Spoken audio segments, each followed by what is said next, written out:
Hama tikus masih menjadi musuh petani. Untuk menekan hama tikus, Pemkab Indramayu Jawa Barat melepas ratusan ular di area sawah.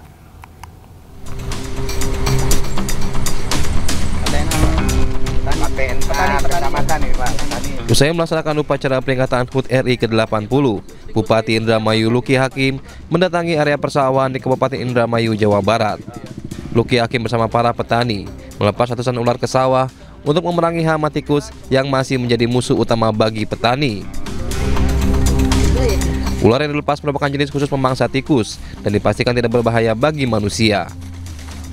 Pas liarkan ular, burung hantu dan biawak supaya harapannya adalah terjadi kembali keseimbangan rantai makanan. Dulu kita para petani pernah nyoba beratas pakai racun pernah? Ya, pernah.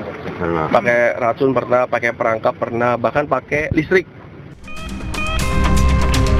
Pelepas peliharaan ular rencananya akan terus dilakukan di sejumlah kawasan pertanian di Kabupaten Indramayu. Hal ini diharapkan dapat menekan hama tikus dan dapat meningkatkan produksi padi di Indramayu. Dari Indramayu, Jawa Barat, Toy Iskandar, iNews melaporkan. Ya, pemirsa, peringatan HUT ke-80 RI di Desa Kalong Sawah, Jasinga, Bogor diwarnai bentrokan warga. Bentrokan diduga dipicu dendam lama antar pemain sepak bola.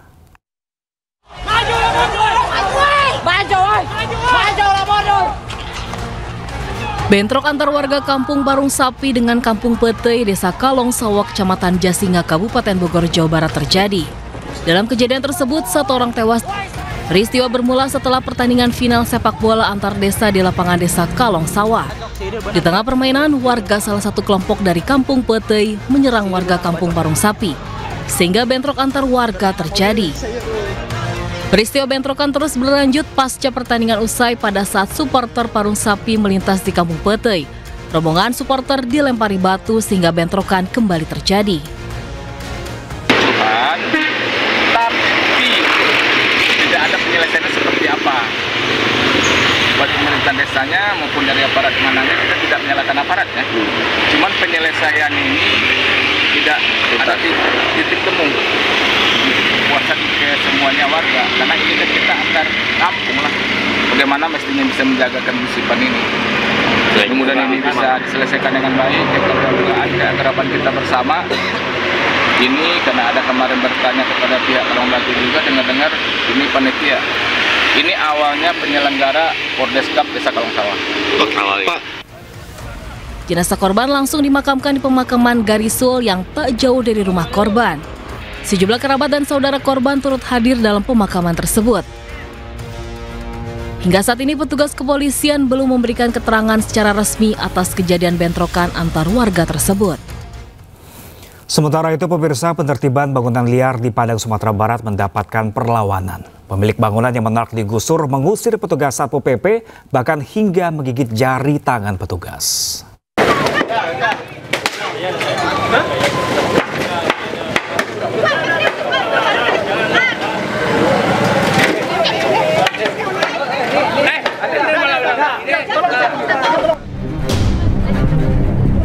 Pemilik warung tak kuasa menahan amarahnya ketika sejumlah petugas Satpol PP hendak membongkar bangunan warungnya yang berada di badan jalan kawasan Air Tawar, Kecamatan Padang Utara, Kota Padang, Sumatera Barat.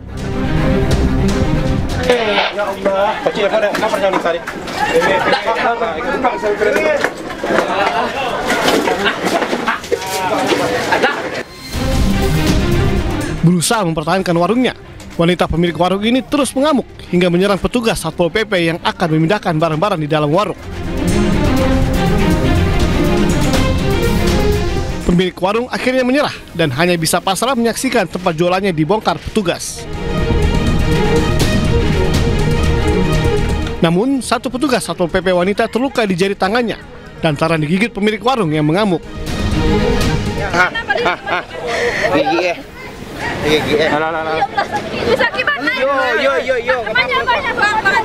Kita dari Satuan Polisi Pamung Praja Kota Padang bersama dengan pihak Kecamatan Padang Utara melakukan penertiban bangunan liar yang berada di Jalan Cendrawasih, Kecamatan Padang Utara.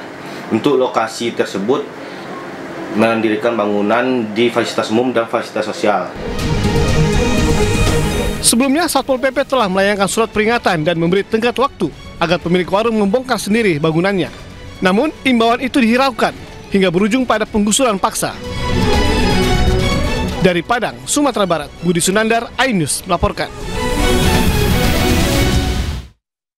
Sementara itu, pemirsa, warga Pati berencana kembali menggelar aksi mendesak Bupati Sudewo mundur dari jabatannya. Aksi akan digelar pada Senin 25 Agustus 2025.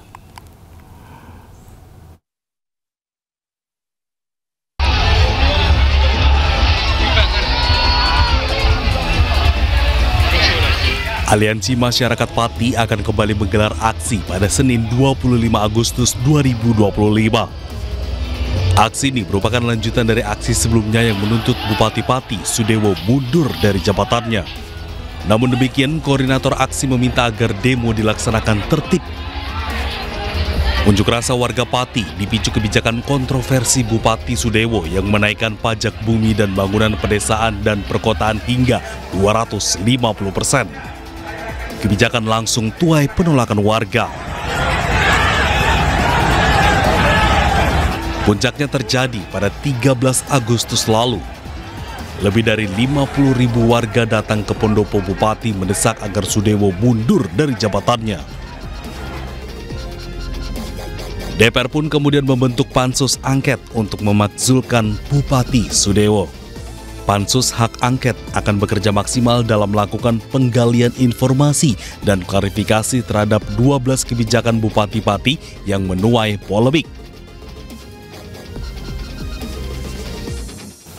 Pemerintah Kabupaten Semarang, Jawa Tengah akhirnya membatalkan kenaikan nilai jual objek pajak atau NJOP dan pajak bumi dan bangunan atau PBB sebesar 400%. Pembatalan kenaikan PBB ini akan mengurangi target pendapatan daerah sebesar 3,8 miliar rupiah per tahun. Nasional, jalan provinsi, jalan kabupaten, dan daerah. Bupati Semarang Ngesti Nugraha menegaskan pihaknya membatalkan kenaikan PBB sebesar 400% hingga akhir Desember 2025 mendatang. Batalnya kenaikan tarif PBB akan mengurangi target pendapatan daerah sebesar 3,8 miliar dari total 88 miliar rupiah per tahun. Meski begitu, Bupati Semarang menyebut pembatalan kenaikan PBB tidak akan mempengaruhi program pembangunan di Kabupaten Semarang karena pemerintah akan mencari sumber dana melalui investasi agar tidak membebani masyarakat. Sebelumnya, kenaikan PBB sebesar 400% di Kabupaten Semarang dikeluhkan warga dan sempat viral di media sosial. Minta bantuan sekian, jangan. Sifatnya Bapak Ibu. Dari Pak Mendagri ada surat edaran terkait dengan masalah pajak dan juga retribusi. Kemudian kami tidak lanjuti bahwa kami mengadakan rapat lanjutan, yaitu kami mengambil keputusan kenaikan NJOP yang berdampak kepada kenaikan pajak bumi dan bangunan tahun 2025 kami batalkan. Artinya yang naik itu nanti turun sama dengan tahun 2024. Kemudian yang turun tetap turun. Menteri Dalam Negeri Tito Karnavian memberikan solusi dari persoalan kenaikan pajak bumi dan bangunan yang sedang marak terjadi di sejumlah daerah. Mendagri juga mengimbau kepada kepala daerah untuk mengeluarkan kebijakan terkait pajak dan restribusi yang berpijak kepada rakyat. Mengeluarkan surat edaran, sudah melakukan Zoom meeting kemarin kepada seluruh kepala daerah untuk yang pertama agar diperhatikan betul faktor sosial ekonomi masyarakat di daerahnya. Kalau itu memberatkan, maka aturan itu dapat ditunda atau dibatalkan. Yang kedua, saya meminta kepada seluruh daerah, ya, karena selama ini yang melakukan review adalah gubernur. Seluruh daerah, kabupaten kota yang akan mengusulkan kenaikan, yang akan merencanakan kenaikan pajak termasuk NJOP, penyesuaian NJOP, pajak bumi bangunan, ini harus menembuskan kepada Kemendagri, DQ, Dirjen Keuangan Daerah, agar kami juga dapat melakukan review dan memberikan masukan.